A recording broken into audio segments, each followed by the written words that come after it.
What's up, everyone? Welcome to today's Boiling Point. We're going to talk to you today about how your kettlebell may be beating you up, okay, with certain exercises. Primarily when the kettlebell beats someone up, or when people complain about the kettlebell bruising their arm or bruising their wrist, it's when they're doing a clean, all right? Basically a fancy word to say bring the weight off the floor or bring the weight to the rack position. With a barbell, you're racking it here. Kettlebell, same position. You can also do it with a dumbbell, okay?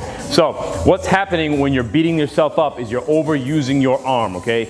The goal of this, of a drill, of a clean, is to get power from the hips, okay? So I'm gonna hinge back and drive extension all the way up nice and tall to create that force, whether it be me picking up a box, deadlift or clean, whatever. Clean is a little bit more powerful than a deadlift, or more explosive, all right, in certain situations. But in terms of the kettlebell, what you're doing with your hand dictates a lot into the finish of the drill and if you're beating yourself up, all right? So what I'm gonna do is I'm gonna do a regular kettlebell clean. Again, you wanna start with your kettlebell. You wanna bias the bell to the side that's closest to your index finger and your thumb. I'll show you why, so that when you come up, the bell's draped at a bit of an angle, okay? You don't need to fight it as much as hold on to it. If it was in the center, it's a little bit tricky. I really have to flex a little bit more, okay? So when the bell gets heavier, that becomes a bit more taxing. What you wanna make sure of when you're doing the clean is there's no rolling of the wrist. You're not flexing or extending your wrist. So your wrist is pretty much staying neutral. You wanna focus on having the weight in this part of your hand, the handle, not on this part, okay? The more you grip from here, you're gonna lose your dexterity. If you look what just happened when I did that, my forearm really flexed, okay? So I'm gonna flex my forearm, and in this position, your shoulder also will then drop, all right? It's a full chain reaction all the way up to the shoulder and the neck. Light grip on the bell. I like to tell people to keep a straight line from the base of the bell as best as possible up to the shoulder. And again, light on the fingertips, roll the bell and scoop your elbow in, all right?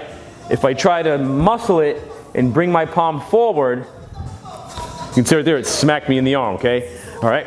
What it did there when I brought my palm forward, if your palm's ever visible from the front, if you're looking at me right now, you can see my palm, that you know right from the get-go, that bell is gonna be way out in this position. It has to come in somehow.